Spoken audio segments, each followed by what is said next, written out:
بسم اللہ الرحمن الرحیم۔ پاک پروردگار کے بابرکت نام سے شروع کرتی ہوں جو دلوں کے حال خوب جانتا ہے۔ دیکھتی آنکھوں سنتے کانوں آپ سب کو السلام علیکم۔ تمام ناظرین کو جنت کلیکشن کی پلے لسٹ اسلامک سٹوری میں خوش آمدید۔ آج ہم بات کریں گے کسی کے بارے میں کہ وہ کون تھے اور ان کا جناب رسول خدا صلی اللہ علیہ وآلہ وسلم سے کیا ریلیشن بنتا ہے۔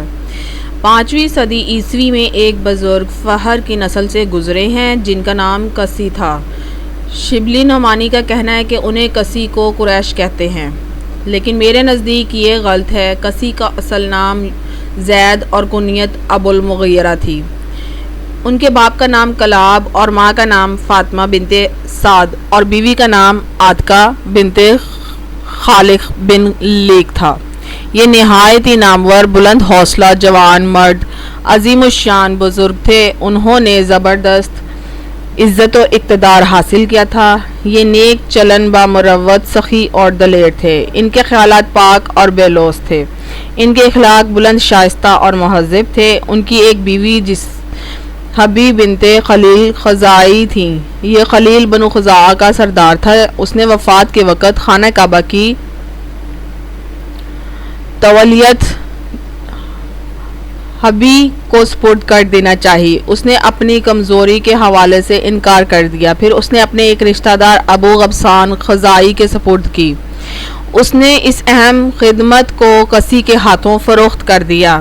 اس طرح کسی ابن کلاب اس عظیم شرف کے بھی مالک بن گئے۔ انہوں نے خانہ کعبہ کی مرمت کرائی اور دارالندوہ بنوایا۔ رفاع عام کے سلسلہ میں بے شمار خدمات کی۔ مکہ میں کنواں کھدوایا جس کا نام اجول تھا۔ کسی کا انتقال 480 عیسوی میں ہوا۔ مرنے کے بعد انہیں مقام ہجون میں دفن کیا اور ان کی قبر زیارت گاہ بن گئی۔ کسی اگرچہ نبی یا امام نہ تھے لیکن حامل نور محمدی تھے۔ یہی وجہ ہے کہ آسمان فضیلت کے آفتاب بن گئے۔ عبد مناف کسی کے 6 بیٹے تھے جن میں عبدالدار سب سے بڑا اور عبد المناف سب سے لائق تھا۔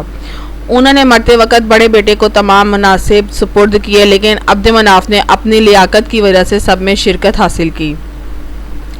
یہ قریش کے مسلم ثبوت سردار بن گئے۔ عبد مناف کا اصل نام مغیرہ اور کنیت ابو عبد الشمس تھی اور ماں کا نام حبی بنت خلیل تھا۔ انہوں نے عامقہ بنت مرعہ سلیمہ بن حلال سے شادی کی۔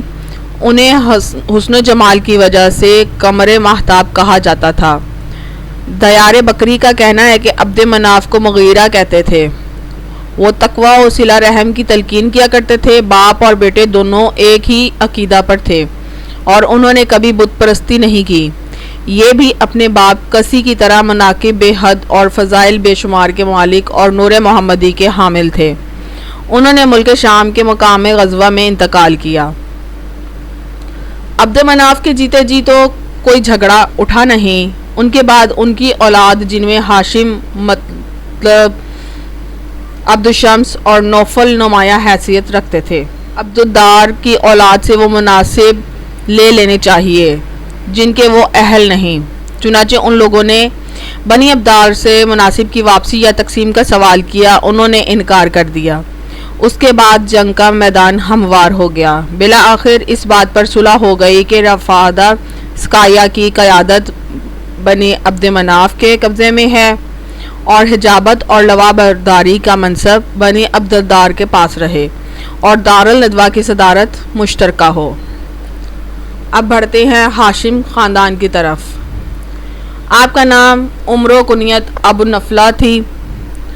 آپ کے والد عبد مناف اور والدہ عاتکہ بنت مرتہ سلمیہ تھیں۔ آپ کو علو مرتبہ کی وجہ سے عمر و علا میں کہتے تھے۔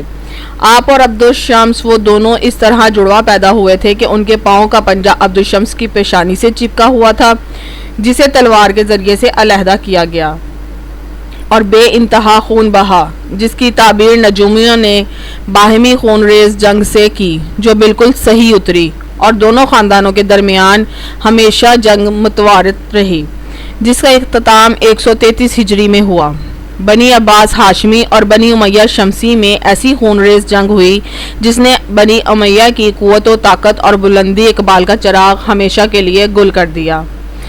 آپ کا فطرتاً سیر چشم اور فیاض تھے، دولت مندی میں بھی بڑی حیثیت کے مالک تھے۔ حجاج کی خدمت آپ کی زندگی کا کارنامہ تھا۔ مورخین کا کہنا ہے کہ آپ کو ہاشم اس لیے کہتے ہیں کہ آپ نے ایک شدید قحط کے موقع پر اپنی ذاتی دولت سے شام جا کر بہت کافی کیک خریدا تھا اور اسے لا کر تقسیم کرتے ہوئے کہا کہ اسے شوربہ میں توڑ کر کھا جاؤ۔ ہاشم کے معنی توڑنے کے ہیں، لہٰذا ہاشم کہے جانے لگے۔ آپ نے اپنی شادی اپنے خاندان کی ایک لڑکی سے کی جس سے حضرت اسد پیدا ہوئے۔ دوسری شادی خزرجیوں کے ایک مشہور قبیلہ بنی عدی ابن نجار یثرب مدینہ کی نجب الطرفین دختر سے کی۔ اسی کے بطن سے ایک باوقار لڑکا پیدا ہوا جو آگے چل کر عبد المطلب شیبۃ الحمد سے پکارا گیا۔ عبد المطلب ابھی دودھ ہی پیتے تھے کہ جناب ہاشم کا انتقال ہو گیا۔ آپ کی اولاد کے متعلق حضرت جبرائیل علیہ السلام کا کہنا ہے کہ میں نے مشرق و مغرب کو چھان کر دیکھا ہے کہ محمد مصطفیٰ صلی اللہ علیہ وآلہ وسلم سے بہتر کوئی نہیں ہے اور بنی ہاشم سے بہتر کوئی خاندان نہیں ہے۔ جناب ہاشم نے 510 عیسوی میں بمقام غزوہ شام میں انتقال فرمایا۔ جناب اسد، آپ حضرت ہاشم کے بڑے بیٹے تھے۔ آپ کی ولادت 497 سے قبل ہوئی تھی۔ آپ میں انسانی ہمدردی بحد کمال پہنچی ہوئی تھی۔ فخر الدین رازی کا بیان ہے کہ جناب اسد نے ایک دن اپنے ایک دوست کو سخت بھوکا پا کر جو بنی خزوم سے تھا اپنی والدہ سے کہا کہ اس کے لیے کھانے کا بندوبست کرو۔ انہوں نے پنیر اور آٹا وغیرہ کافی مقدار میں اس کے گھر بھجوا کر اسے سکون بخشا۔ پھر اسی واقعے سے متاثر ہو کر جناب ہاشم نے اہل مکہ کو جمع کیا اور ان میں تجارت کا جذبہ اور شوق پیدا کیا۔ اسد کے معنی شیر کے ہیں۔ ابن خالویہ کا یہ کہنا ہے کہ شیر کے 500 نام ہیں جن میں سے ایک اسد بھی ہے۔ شیر بھوک اور پیاس پر صابر ہوتا ہے۔ علامہ تریہی کا کہنا ہے کہ شیر کی اولاد کم ہوتی ہے، شاید یہی وجہ تھی کہ حضرت اسد کے اولاد کم تھی، بلکہ اولاد ذکور مفقود اور غالباً صرف فاطمہ بنت اسد ہی تھیں جو بعد میں حضرت علی علیہ السلام کی والدہ گرامی قرار پائیں۔ اب بڑھتے ہیں آگے جناب عبد المطلب کی طرف۔ آپ حضرت ہاشم کے نہایت جلیل القدر صاحبزادے تھے۔ 497 میں پیدا ہوئے۔ والد کا انتقال بچپنے میں ہی ہو چکا تھا۔ پرورش کے فرائض آپ کے چچا مطلب کی کنار عاطف میں ادا ہوئے اور خوش قسمتی سے آخر میں عرب کے سب سے بڑے سردار قرار پائے۔ آپ کے والد ہی کی طرح آپ کی والدہ بھی، جن کا نام سلمہ تھا، شرافت و عظمت میں انتہائی بلندی کی مالک تھی۔ ابن ہشام کا کہنا ہے کہ وہ وقار خاندانی کی وجہ سے اپنے نکاح کو اس شرط سے مشروط کرتی تھی کہ جب چاہیں گی گھر چلی جائیں گی۔ علامہ حلبی کا کہنا ہے کہ وہ شرط بھی لگاتی تھی کہ تولید کے موقع پر اپنے میکے میں رہوں گی۔ جناب عبد المطلب کا ایک نام شیبۃ الحمد بھی تھا کیونکہ آپ کی ولادت کے وقت آپ کے سر پر سفید بال تھے اور شیب سفیدی سر کو کہتے ہیں۔ حمد سے اسے مضاف اس لیے کیا کہ آگے چل کر بے انتہا ممدوح ہونے کی ان میں علامتیں دیکھی جا رہی تھی۔ آپ سن شعور تک پہنچتے ہی جناب ہاشم کی طرح نامور اور مشہور ہو گئے۔ آپ نے اپنے آباء و اجداد کی طرح اپنے پر شراب حرام کر رکھی تھی اور غار حرا میں بیٹھ کر عبادت کرتے تھے۔ آپ کا دسترخوان اتنا وسیع تھا کہ انسانوں کے علاوہ پرندوں کو بھی کھانا کھلایا جاتا تھا۔ مصیبت زدوں کی امداد اور اپاہجوں کی خبر گیری ان کا خاص شیوا تھا۔ آپ نے بعض ایسے طریقے رائج کیے جو بعد میں مذہبی نقطہ نظر سے انسانی زندگی کے اصول بن گئے، مثلاً ایفاء نظر، نکاح محارم سے اجتناب، دختر کشی کی ممانعت، خمر و زنا کی حرمت اور قطع ید سارق۔ عبد المطلب کا یہ عظیم کارنامہ ہے کہ انہوں نے چاہے زمزم کو جو بند ہو چکا تھا پھر کھدوا کر جاری کیا۔ آپ کے عہد کا ایک اہم واقعہ کعبہ معظمہ پر لشکر کشی ہے۔ مورخین کا کہنا ہے کہ ابرہہ یمن کا عیسائی بادشاہ تھا، اس میں مذہبی تعصب بے حد تھا۔ خانہ کعبہ کی عظمت و حرمت دیکھ کر آتش حسد سے بھڑک اٹھا اور اس کے وقار کو گھٹانے کے لیے مقام صنعاء میں ایک عظیم الشان گرجا بنوایا، مگر اس کی لوگوں کی نظر میں خانہ کعبہ والی عظمت نہ پیدا ہو سکی تو اس نے کعبہ کو ڈھانے کا فیصلہ کیا۔